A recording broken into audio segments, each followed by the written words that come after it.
20 years old, a year before you learn about real estate, listed you had to get cosigner, or did you already working on your credit way earlier? Friends and family tell me early on to just build credit. While I was working at a restaurant, I was building credit and paying it off every month, saving money. By the time I was 20 years old, I probably had $23,000. I did not need a cosigner. The biggest thing is job history.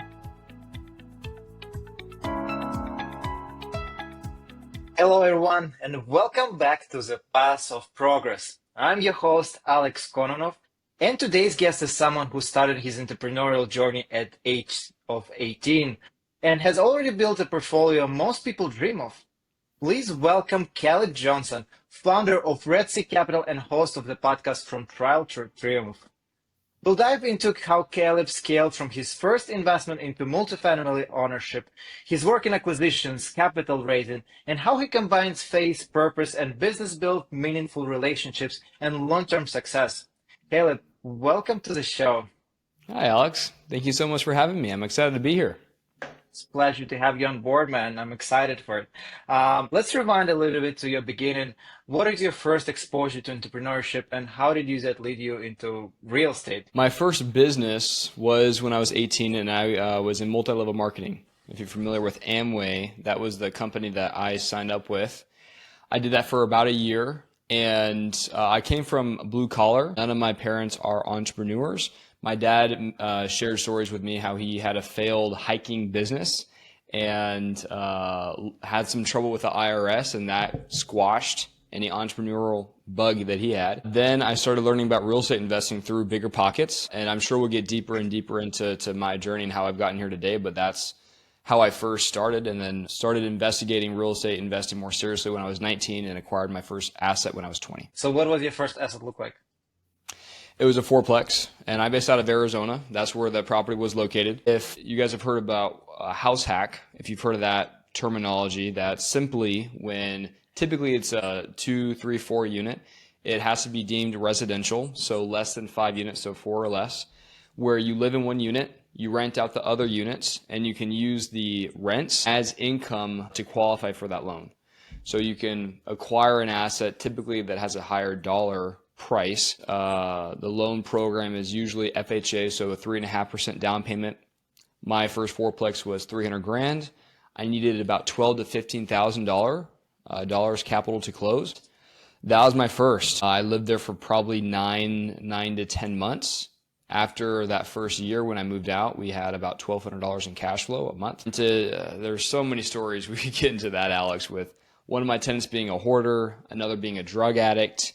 The drug addict was the hoarder, and then the other tenant was a drug dealer selling drugs to the drug addict. But it was my first deal, man. We did very well on that, praise God. And then my second or third deal was very similar, where it was another house hack, but a duplex. So let's rewind. Let's start again. So 20 years old, you're getting your first asset. Year before you learn about real estate, listen podcasts like this, Bigger Pockets, and get excited about it. How do you qualify for the first deal? Did you have to get cosigner, or did you already working on your credit way earlier than that? Well, I had some friends and family tell me early on to just build credit. Even if you pay it off every month, just have a credit history. And that's what I started to do. One of my first jobs was in restaurant management. And while I was working at that restaurant, I was building that credit and just paying it off every month and saving money. My mom especially always taught me to save money. And she implemented some good habits, I think, in myself, where if I wanted the phone, I had to pay for it. If I wanted the flat screen TV, I had to pay for it. And so I always had cash laying around. So by the time I was 20 years old, I probably had $23,000. So I had the down payment, and I did not need a cosigner. I had job history. Qualifying for a loan like this, the biggest thing is job history. They want to see what your DTI, debt to income ratio is. So they're going to look at your total debt plus the property that you're acquiring, and then your income ratio. And depending on the lender you work with or the program you go with, there are certain numbers. Sometimes it's 46%. Sometimes it's been so long since I've done that. So maybe it's like 52, somewhere in there, where your DTI needs to be for you to be able to qualify for that property. And if your DTI is a bit too high, let's say your debt's a bit too high, then you have to put more money down just so it hits that fine line. I did not need a cosigner. Again, I just qualified myself and had the cash. An unspoken truth is when you buy single family versus multifamily, the income producing property can qualify you for a bigger loan amount. So those other three units that you rent in and you suppose to rent, I think they count 75% of that value towards Right. your income. So your income increasing, so you can qualify for a bigger amount. So you were able. How did you learn about it, about real estate in general, from bigger pocket? But did you have anyone in your immediate circle doing that? No, well, when I started, I don't remember how old I was. Maybe I was 17, 18, but I knew I wanted to have more control. I didn't want to rely on a job. And so I started searching, how do wealthy people make money? And one of the first stats I saw was that 90% of millionaires got their millions through real estate. And I said, okay, that's pretty good odds. If I have any chance of being wealthy, 90% of people got wealthy through this one thing. That's what I focused on. And I went to YouTube, started looking at HGTV, flip this house videos, and then came across Bigger Pockets, which is a free, back then, 8 years ago, it was primarily just the podcast with Brandon Turner and David Green. And I just started educating myself, just getting familiar with it. And I've learned this about myself, is that I'm the type of guy that takes action and then figures it out as I go. Let's just get the ball rolling. And if I shoot for the moon and if I miss, I at least land in the stars. That was my mentality. So I learned for about 6 months, just listening to every podcast I could, reading every book I could, just learning the terms. I did that for, I'd say, about 6 months. And then I knew I needed a mentor. I knew that was just a way to fast track this, because there's so many things I did not know. I did not want to buy something and then lose it all. And it's interesting how God works. At the restaurant I worked at, somebody walked in and a friend of mine took his order, and my friend came back with 2 business cards, and this guy was a realtor who was also an investor. He owned about 5 rentals. And Gilbert, my first mentor, was that customer that came in and started talking about it's a great time to buy, and was telling my friend all these things. And Alex, I kept that business card for 3 months. I sat on it for 3 months. I knew I needed a mentor, but I just felt like I wasn't ready. And then I said, you know what? I'm just going to have to take action and just do it. I called Gilbert up one day and I said, Gilbert, you don't know me. I work at the barbecue restaurant you came into. And, I know you do this. I want that. I want rentals. Teach me what you know. I don't care what it takes. I'll clean your toilets at 2 a.m. If you have a tenant call you and they're like, Gilbert, you gotta fix this, and it's 2 a.m, I don't care. I will drive there just to associate myself with you and be around you. And he kind of chuckled when I said all that. And he said, okay, Caleb, read Rich Dad Poor Dad 6 times and then call me back. Now, in Amway, I already read Rich Dad Poor Dad, but I read it again 6 times. I called him back. The next time he said, read CashFlow Quadrant 5 times. I did it again. And then the last thing he said, watch this YouTube video for 2 times, then call me back. So he put me through the ringer to make sure I wasn't wasting his time. Long story short, he was a realtor that helped me acquire my first Fourplex. We looked for a great deal. He knew people that could help me qualify, so he knew the lenders that they were investor friendly, which was huge for me starting off. And Gilbert, also being an investor, knew what parts at the time to invest in, where forced appreciation or gentrification was taking place. And that was my first mentor. I love it. For our listeners who just the beginning of their journey, here's your blueprint to win. Basically, you need to get inspiration first. Step 1, inspiration, education. And step 2, go networking. Find a mentor, find a person who is smarter than you, who has done some deals in the past, and who's doing it actively right now in your market, and learn from the best. Exactly right. I tell people I mentor sometimes, the biggest thing is massive action. You just have to take massive action. And I know people that they want to put my system in place first, and then let me get all my ducks in a row. Let me organize my pens. Let me organize this. Let me get my CRM. Let me do all these things. And at the end of the day, they can do this for 6 months, and it's analysis paralysis. That you have to get uncomfortable. And until you get uncomfortable, you aren't growing. So that's why, and again, people have different learning styles, so I get that. But what I've had success with, take action and then figure it out. And don't take blind action, right? Prepare, but there's a point where you have enough preparation and you just need to take action. Yeah, I mean, you said it by yourself. You needed to put your ducks in a row. In your case, you had to fix your credit, make sure it's good. You had to do job history to do that, but you knew exactly what you need to do to get after it. And you got your mentor, make sure you don't do mistakes like other people, and you made it happen. I love it. So what was your, after you got this taste of Fourplex, then you got duplex, what was your next plan? Well, I don't remember the exact order, Alex, but Fourplex was first. I think I I think I flipped a property with a partner as my second, technically. And then I think the third was another duplex house hack. How that second deal happened, the flip, was I networked on Bigger Pockets. I had a habit. Every day I would network with one person or 5 people every day. I think that was a max Bigger Pockets capped you out at. I just sent messages five a day, whatever the limit was. I did that every day, and I did that probably for 6 months. And that was one of my KPIs that I tracked. And met some great people, had conversations with people. And what I wanted to do is I wanted to flip property where I would be boots on the ground with properties here locally in Phoenix and manage the contractor. And I had another mentor that had flipped properties who was another realtor. He owned about 16 rentals, I think, in Chicago, where he was from. Just moved to Phoenix. And so I had the team set up. I just needed the money. And I knew coming from blue collar that I would always need partners because I didn't have the hundreds of thousands of dollars. I didn't have this great corporate America job where I, had $100,000 a year of investable capital. I didn't have that. I knew I could partner and find people though. I knew I could work. And that's what I did. So found someone through Bigger Pockets who put up the capital to find a deal. I knew the wholesalers. We found a great deal. Numbers made sense. And that's how we got that second one. I love it. Okay, but when you did networking, you network in your specific area, right? You didn't go like all over US. You knew your primary market and you're like, okay, I'm gonna allocate all those people who are actually active in my market and gonna get to know them, right? Exactly. Yeah, that's where I started. And you get to a point where you exhaust that list, right? There's only so many investors on Bigger Pockets, but to what we said earlier, if you're listening to this, just take action, right? Message it first. And then once you tap out of that list, that's a good problem to have. I find once you come across more problems in your business, that's a good thing.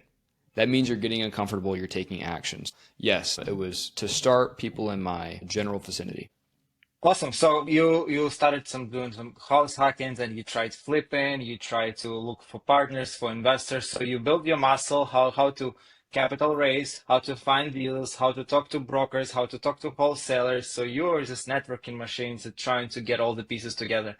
At what point you decided, okay, there's something bigger out there. I might want to look into larger properties. I always felt I would get into commercial. I feel I'm an ambitious guy and I always want to be first. I'm competitive. And I always felt like I would get into commercial, just felt like it was out of reach. I thought I would need a lot more experience in residential with flipping, wholesaling. I thought I needed more money and then I could scale. And the moment for me where I transitioned was I went to, again, being a big networker, I went to a apartment networking event. I think it was $15, $25. It was at a barbecue restaurant. They provided the food. It was well worth it. There was a speaker and then there was open networking. The speaker was Corey Peterson, and that's a fairly large name here locally. I didn't know that at the time, but Corey owned about 300 million assets under management, which isn't as a great portfolio. There are obviously guys that have gone past that, but a fairly decent portfolio. And Corey's been very successful with what he's done. He shared how he had been investing in rentals, wholesale flipping for 15 years full time. That was what he did, and almost lost his marriage because he was overworking, didn't spend time with his family, and then learned about this multifamily thing. And when he started getting to multifamily, he also had a mentor, David Lindahl, and Corey found his mentor and learned the commercial space. But what he said was, there were 2 things that Corey said that really changed my entire life. One was that all the experience he had in residential did not help him get into commercial faster. He said, Caleb, I could have started, let's say 6 months into my residential career, I could have started in commercial. I would have been at the same playing field with the 15 years of experience. He said, you're going to be green regardless of when you start in commercial. So you might as well just start. because you got cap rates, the valuation's different. It's a business. It's like you're operating a business. It's not a rental property where there's one tenant and you collect rent and evict them if you have to and hire a landscaper. It's completely different. There's some similarities, but most part it's different. That was the first thing he said. The second thing he shared was his first apartment complex ever. He raised capital for it. He had a large network of people he could raise capital from when he was starting in commercial. And his first deal they only owned it for 4.5 years. And he alone walked away with $2.5 million. I thought, wow, how many rentals would I need to make $2.5 million? If I make $100,000 on a rental, I've got to own it for a few years. I can buy one deal a year. And if I make $100,000, that's 25 properties. And if it takes me a year to buy one, that's a 25-year retirement plan. That didn't work for me. And then Corey's over here saying, yeah, I made $2.5 million in 4.5 years. So the numbers made sense. And I'm, again, the type of guy that if I see somebody that has what I want, I'm going to learn from them and just take action. And that's what I did. I found some mentors through that at that networking event and hit the ground running. So what was your first deal look like in multifamily? In multifamily, well, the journey I searched for and learned the commercial space for about 14 months until we closed on our first complex. I also had a 1031 exchange. So my first commercial was more of a passive joint venture agreement where I moved a 1031 into a retail facility. However, my first apartment complex that was commercial was 16 units. It was in Oklahoma City. Again, joint venture. It was sourced completely off market and raised about $300,000 for that. And that was that. And do you still have that property? No, we went full cycle. We acquired it in, I think, February of 2022. We sold it in 2024, September of 2024. And frankly, Alex, the deal looked good on paper. However, as my first deal, there were some things that I overlooked. And at the end of the day, we all made money, more so from the depreciation. We about broke even when it came to a dollar amount. Maybe we made a couple grand on cash flow, but about broke even. And then we made our money on the depreciation. So it was a wash, but there was a ton of learning lessons from that, from what to look for during DD, raising capital, knowing your market, being very conservative in your underwriting. Those were some of the biggest takeaways. What was the reason to sell it if you didn't make much money on it? Was it not performing well, or you had other properties that you weren't looking to? Well, there were 4 of us, 3 other investors that contributed most of the equity, and then myself, I had a little skin in the game. We had just had an unexpected $50,000 plumbing expense, which had depleted a lot of our reserves. And then we had planned on we had a draw system with the bank where we could request draws as we were finishing work. The construction, we had about 75 grand we could have pulled from them. However, my partners decided, let's not pull that money because we're going to pay interest on that. So our cash flow is going to get squeezed, and we're going to have to pay that money anyway when we sell the property, since the loan amount's going to go up. So we did not. So then after that is when we found this plumbing expense, which depleted our reserves about $50,000. We were running on fumes, and the property was about breaking even. So there was higher vacancy. Some other challenges with the property was it did not have laundry on site. We could have installed in-unit washers and dryers, but renting the unit was hard. It was very challenging because there was no laundry on site. And that Oklahoma market, it was in a C neighborhood, C minus, right? I'd say right in the middle. So not a C plus, not a C minus, but a C. More of a transient community. It was all one bed. So there were some things that just helped, that hurt vacancy. Cash flow was hurt. And then the plumbing, it was likely we were going to have a capital injection. So we decided, let's walk away from it and take it as a learning lesson. Well, I'm sure it was a learning lesson for you, because sounds like you took a lot of knowledge from that deal and you're going to apply it to the next deals, and hopefully you're going to avoid those mistakes in future. So Caleb, what inspired you to create Red Sea Capital? Great question. I had joined a mentorship program that was all about building your brand. And a few things they really encouraged us to do: build a website, which was your brand, social media content, and hosting your own podcast, and then going on podcast tours, meaning being on other people's podcasts. And that, in addition to, I wanted to own a bigger piece of the pie eventually. I didn't want to join someone else's company and then build that. I'm always understanding that the more you own, the more you make, and no one cares for your business as much as you do. And that's why I started that. It's either you become a partnership with someone else or you create your own brand. And I think creation of your brand is actually leading you to many different directions.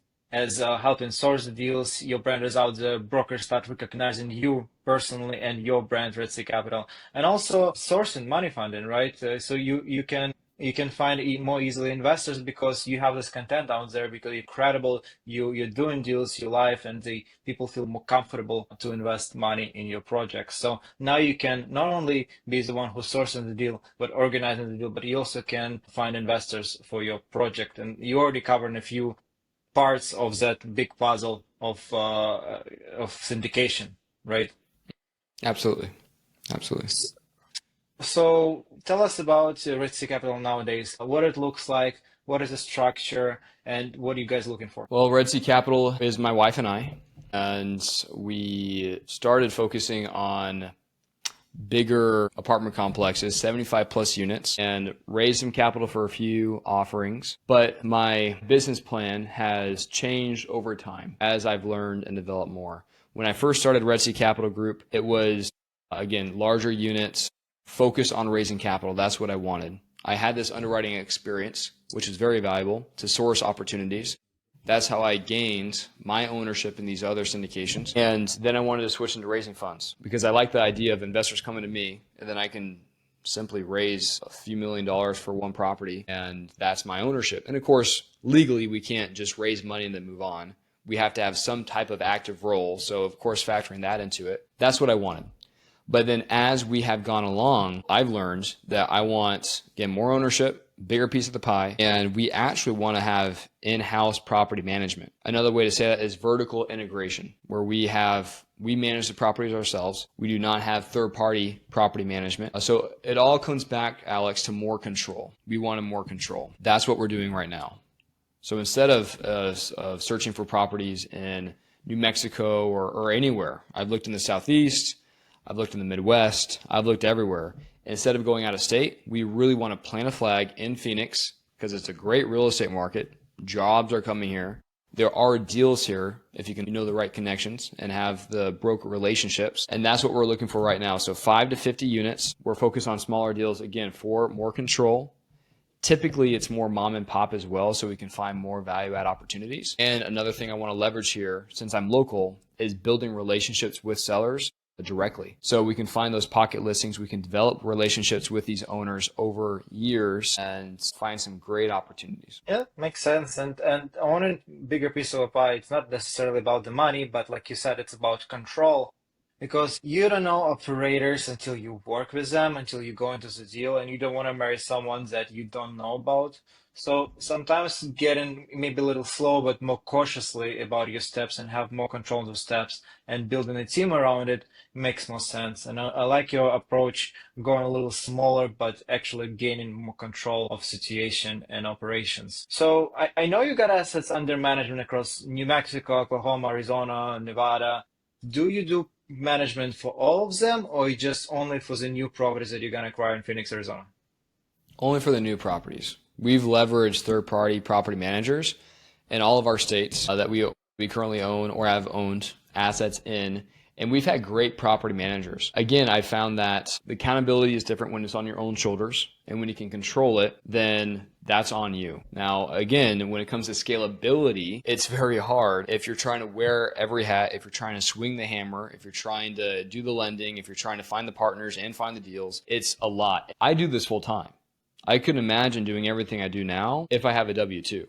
That's completely different. So if you're where I was at, if you're in this business, real estate's a hobby for you and you're working a day job, you have to have partners. You have to find your niche. The biggest thing is getting the first deal done, the first apartment complex syndication done or joint venture done, and then figure it out as you go. Again, that's what I've done. Take action and then figure it out as you go. So scalability, the vertical integration isn't for everybody. I would start, frankly, with hiring third-party property management, and then you can learn from them, learn the systems, learn the processes, and then scale the company from there in whatever direction you find suitable. So how many units do you already have under ownership across all the states? Say about 350.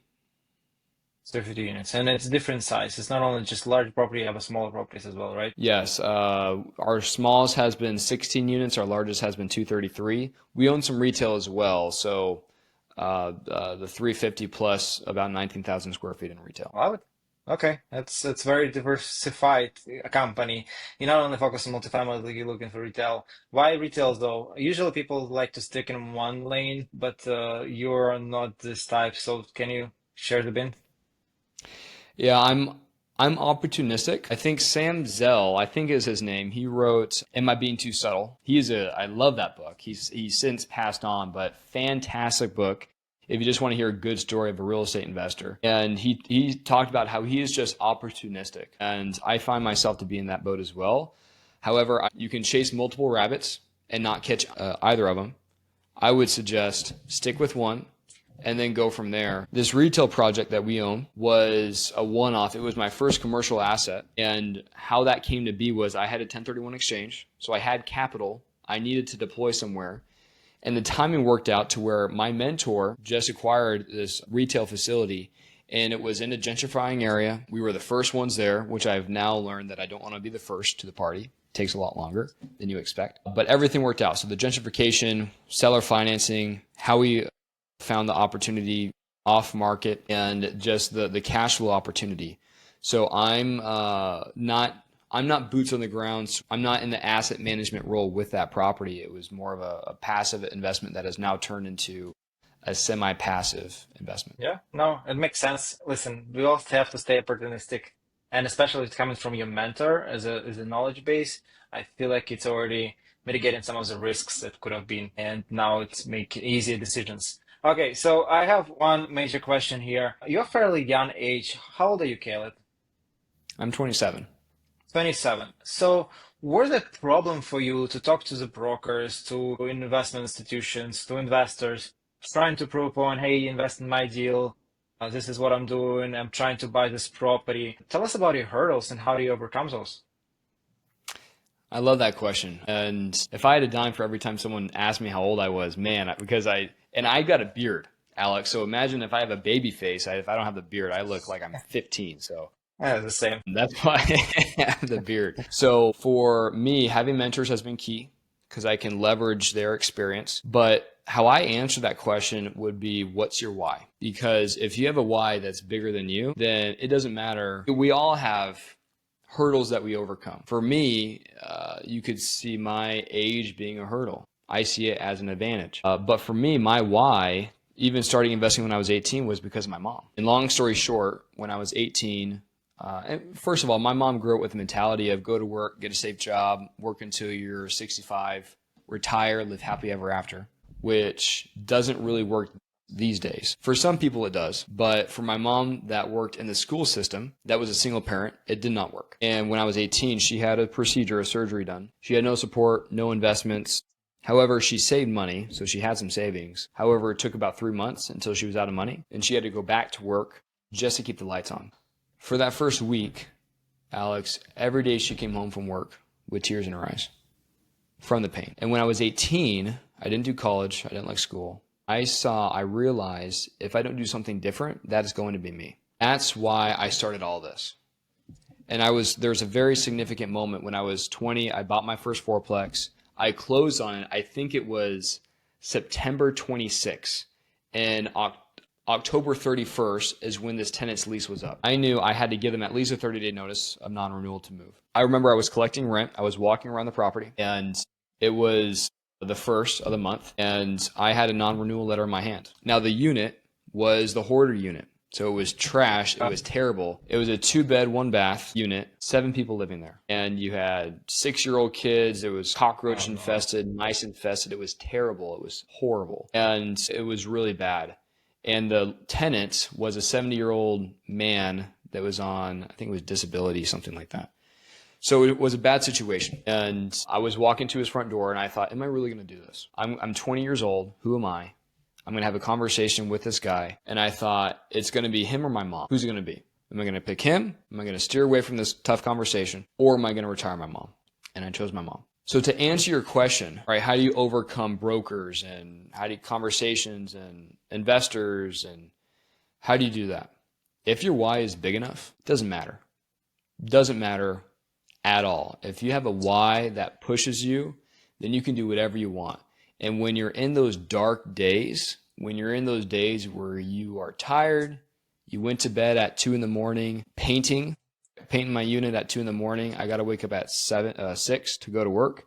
If it doesn't matter what it takes to get the result, then you will get the result, right? If you don't care what it's going to take, of course, ethically, right? I'm not going to sell drugs or something unethical. But if you're going to do whatever it takes, if it's worth it, if being a multimillionaire, if retiring your family is taking care of your wife and your kids worth it, then you're going to shut up and do it. And it's not going to matter what it's going to take. So that's what I remember when I'm having those hard conversations or I'm questioning myself. Yeah, no, that's powerful. And everyone has their own story and their own why. But the force is the same. It has to be internal force. Otherwise, we can all cave in. It's all scary. We're all introverts by nature, probably. Not all of us, but most of us. And the spirit of social media, everyone looking at the screens and looking at everyone's shine and bright lifestyle, and they aspire to have, but they don't want to pick up the phone and ask the question, the broker, if it's still for sale, if this is my offer, can we talk about it? Love it, man. The first experience is the most important, picking up that phone and open up the door,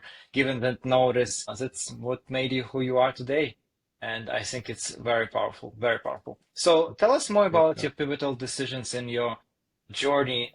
What forced you to scale so quickly? By scale quickly, do you mean Red Sea Capital or what do you mean by that? Yeah, even Red Sea Capital, right? You had like 16 units first, and then you're like, oh, I'm gonna go to 230 units. I mean, this is a big jump, man. This is not like numbers is a staggering difference from going 16 unit to go to 230 unit. So how did you overcome that, and what was your decision? Okay, I need to go as big as possible right away, or was it just a deal by deal case? Well, for the first 3 years of my investing journey, it was rentals. And then the last 5 years have been commercial. The first year was learning. So in the last 4 years, it was a 16 unit to start, then a 30, and then a 20, a 20, and then a 30 unit. And then this year, technically last year, was that 233 unit. My partners, I've really leaned on my partner's experience for that 233 unit. So it depends, I think, who you know, right? I would not have been invited to join that team of that 233 unit offering if I had not known somebody. So you can find deals all day long. You could be the introvert. I'm a natural introvert. It's bad. But unless you can network and find people as well, unless you have the hundreds of millions of dollars, guys, you have to network. You have to know people. So it's what comes down to me at the end of the day, is it worth my ROI, right? Am I going to get out of it? And then also my time investment, because that's how I choose my opportunities, is what's the ROI? Is it worth my while? And how much time do I need to invest into it? So what is your role in that large deal? That was primarily capital raising and investor relations. Now I've helped some with the back end. I'm not local to that project. Most of our team is boots on the ground. There's probably a third of us that are not boots on the ground. So I've helped as needed. You know, when you're a part of a large property like that, depends on who your partners are, of course. If you have one large investor that's writing that big check to, and they're bringing all the equity, you're going to have less partners. But this one was a big partnership for us. So my role was investor relations, and then some of the back end admin stuff. We've had a few in-person investor appreciation events. It's helping with that, because you cannot raise money and then that's your only job in that syndication. That's a big red flag that not only puts you at jeopardy, it puts everybody else on your GP team in jeopardy. Yeah, but you can raise, but if you have special licenses for that, it's a very heavily regulated space. But if you do raise capital, you have to pick up one of other responsibilities of GP. In your case, it's an investor relationship.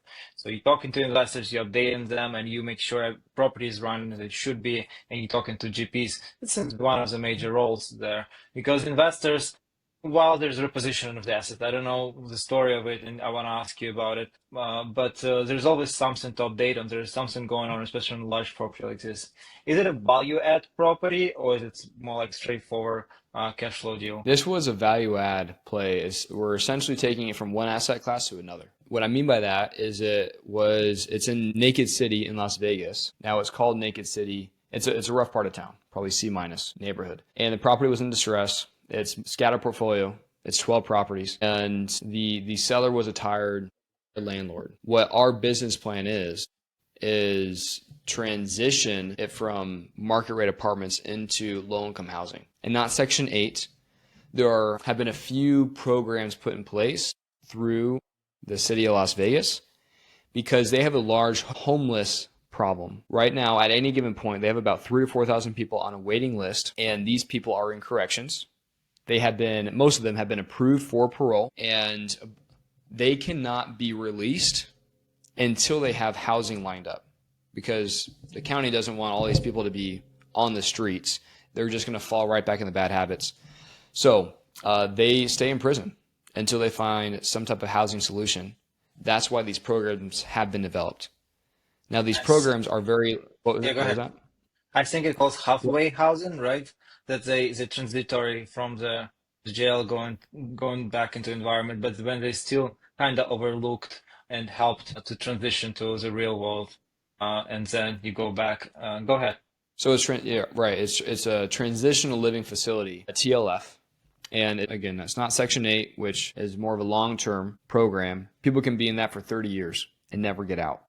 But this is a 12 to 24-month program where we get ACH from the county the first of every month. We do not collect rents from our tenants.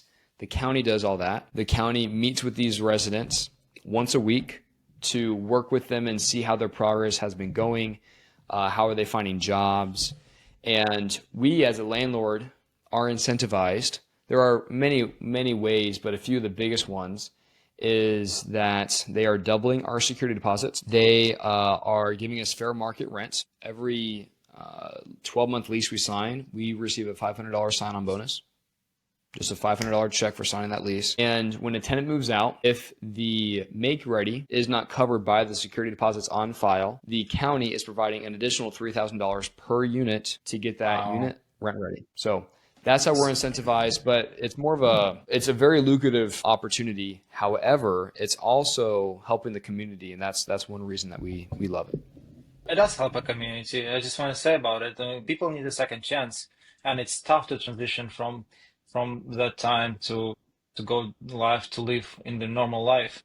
And this is an opportunity because landlord look at this history, and not everyone will accept such a tenant for various reasons. But you guys give an opportunity to become again an upstanding citizen and helping out there. I love it.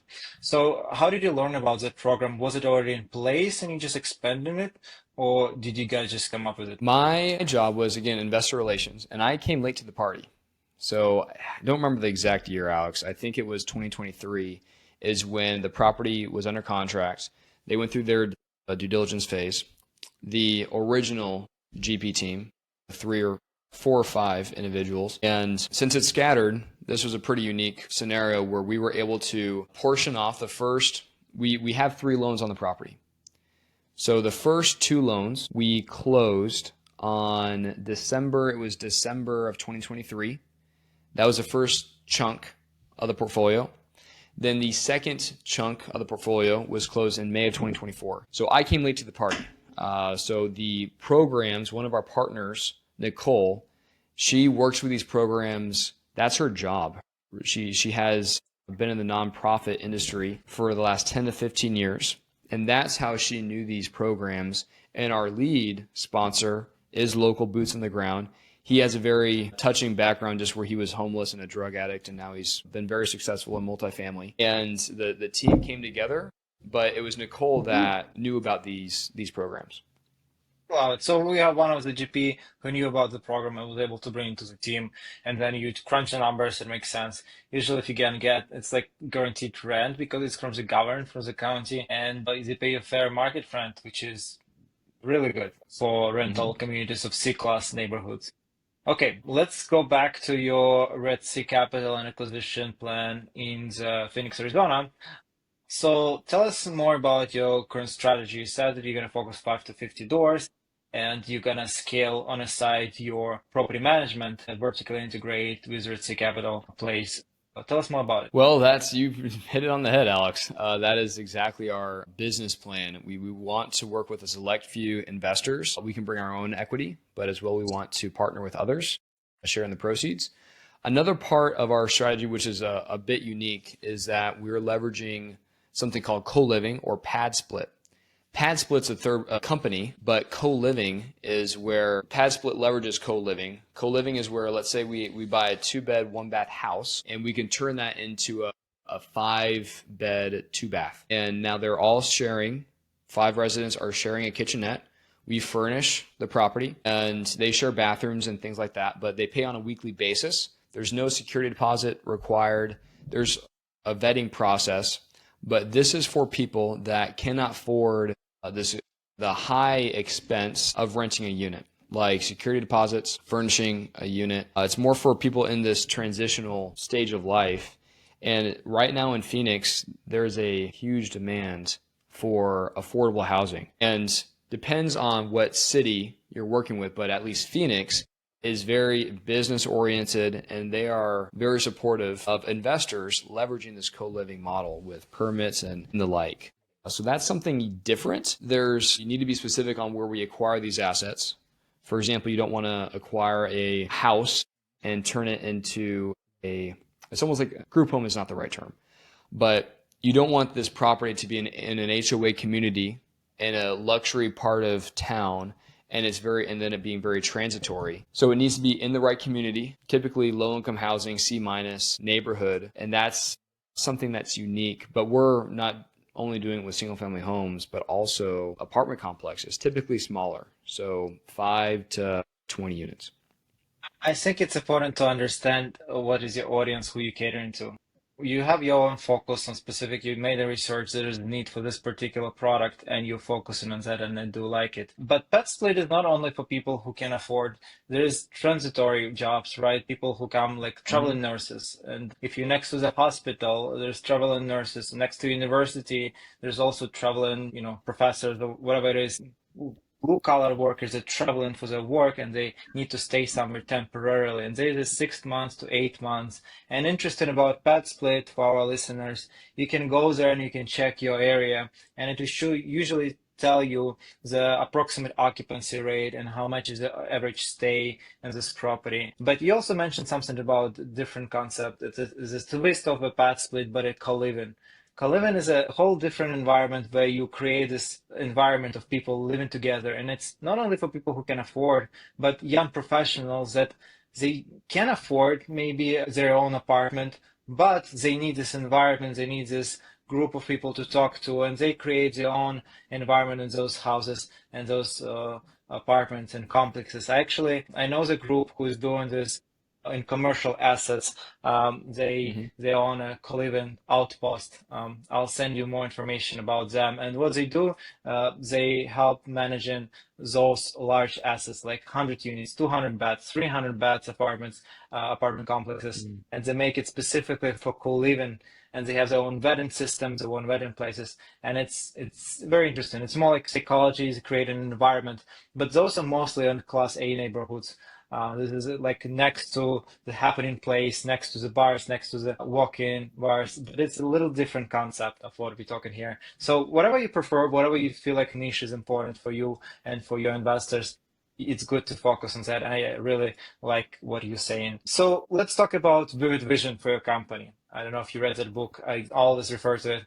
What do you see yourself and Bretzi Capital going in the next few years? Well, in the next few years, we are cash flow focused. And we're very focused on building a flag here in the Phoenix market with investors knowing that we're the Phoenix investors. Co-living, that's more my wife's baby, and I'm more the value add multifamily guy. And then we're coming together with this co-living strategy. So it's twofold. Whenever you're building this multifamily business, you either get a deal done by finding a deal or raising the money. And it's very hard to do both, and we're trying to do that or find partners that can help facilitate with the other. So we want to build stronger relationships with our investors. The best way to do that is to give them what you tell them. If you tell them you're going to give them 10% cash on cash return, give that to them. So building those strong relationships with investors, not only investors we have an established relationship with, but additional investors, and building relationships with brokers or sellers so we can find those off-market opportunities that are true hidden gems, and also give back to the community. One way is through this co-living strategy, but hearing my testimony with my mom, I want to educate people that have not been taught financial literacy. So it's building relationships with people in the market, especially locally here in Phoenix, where we can be a very common name in this market. Love it. So Caleb, you said yourself you like to put in high goals and you overachieve yourself. Do you have a number in mind that you would be comfortable about? The number of doors or cash flow or any other markers that you would be happy about? I don't particularly care about number of doors. I know some people do, but for me, I'm more of a cash flow guy because someone could own, they could have raised 100 grand for a 500 unit apartment complex and then be on the GP team, but say they own 500 doors. So the door count to me doesn't matter. The Johnson household, our goal in the next 5 years is at a minimum, we want about 120 grand a month of cash flows. Long-term goal would be $500,000 a month. And that's just to start. So in addition to that, I believe we have to have goals that are centered around helping others. Because if you're not helping others, then you're wasting your time. So we can help people through this co-living model, in addition to helping the local community here in Phoenix and teach people financial literacy skills like taxes, owning a business, just saving money, investing, how to invest, just the basics. And that's what we want to accomplish in the next 5 years. And I think you just mentioned a very important topic here. Guys, don't believe everything that is out there. People own 500,000 units, 10,000 units. They could have raised a small piece of it, like Caleb just said, and they already is their own GP site. So they saying the truth. They're not lying, but it's what is a piece of that? They can only 0.5% of 500 units, and it's not that substantial. It's still good that they have this exposure. I mean, they're exposed to this interest, but the level of their involvement in the project, this is what important. And the level of ownership, how much of ownership of that project they have in terms of their own control and their own decision-making abilities. Because at the end of the day, if you go in a deal with someone like that, you have to verify their credibility and their experience one way or another. Absolutely. Right? So Caleb, I have only the last few questions for you. So it's going to be quick hits, lightning round. So first thing that comes into your mind, just let us know. One book or resource that made a big impact on your real estate mindset. I'd say two. One is the Multifamily Investor Nation podcast. It's great. A book would be Multifamily Millions, written by David Lindahl. Those two are, especially that book. If you can get that book, if someone's interested in learning about multifamily, fantastic. So it's not the rich dad and quadrants that inspired you to get into real estate, but actually something that pivoted you to multifamily that inspired you the most. Yeah. Well, Rich Dad Poor Dad, everyone says that. Probably 70% of people that you ask that question to probably say that book. So it's a great book, seriously great book. But if we're listening to this, we're probably entrepreneurs. And if those people are interested in learning more about multifamily, then that book, Multifamily Millions by David Lindahl, specifically that book for multifamily investors, goes into the weeds, gives you a good high-level overview. I love it. Okay, most important trait a new business leader or real estate investor should develop? Massive action. It's not specifically, it could be raising money, networking, could be finding deals, but it comes down to both massive action. So if it's finding deals, talk to brokers, guys, or learn underwriting, right? Learn underwriting. Find a mentor to teach you underwriting. If it's raising money, then talk to investors, find more people to raise capital from. At the end of the day, it's massive action, either way you look at it. Taking an action applies to everything, like you said. Amen. You just, whatever you need to go in what direction, just take that step and start working in the direction, and you'll get there. Okay, one thing you wish you knew earlier on your journey. I wish I would have started in investing in commercial real estate first. Where I was at, I was 20. House Hack was a great place to start. I still would have started with that. However, if I could have learned commercial real estate then, especially the timing, it would have been perfect. Well, God's got a perfect plan. But if I could go back, that's one thing I wish I would have done more, is just learn commercial multifamily. I feel like we have our own season and period in our heads when we need to understand, okay, this is not that scary anymore and I can actually go and get crack on it. And I think your first deals actually get you more confidence going to the bigger stuff.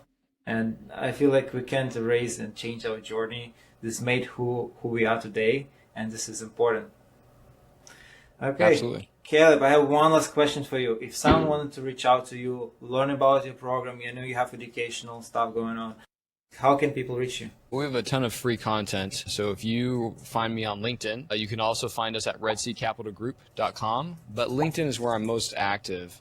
So it's just Caleb Johnson, and find me there. I'm very active in the DM. So we have probably weekly something where it's a resource that we just give out. So contact me there, reach out to me, schedule a call, and let's chat. Love it. Thanks, Caleb. Your story is reassuring that at any age and any time given, if you have a plan and you're focused on it, you can achieve anything you want. And I love it. Thank you for sharing, and thank you for being vulnerable with us today and going deeper. It really means a lot to hear this from your first-hand story and to understand where you're coming from.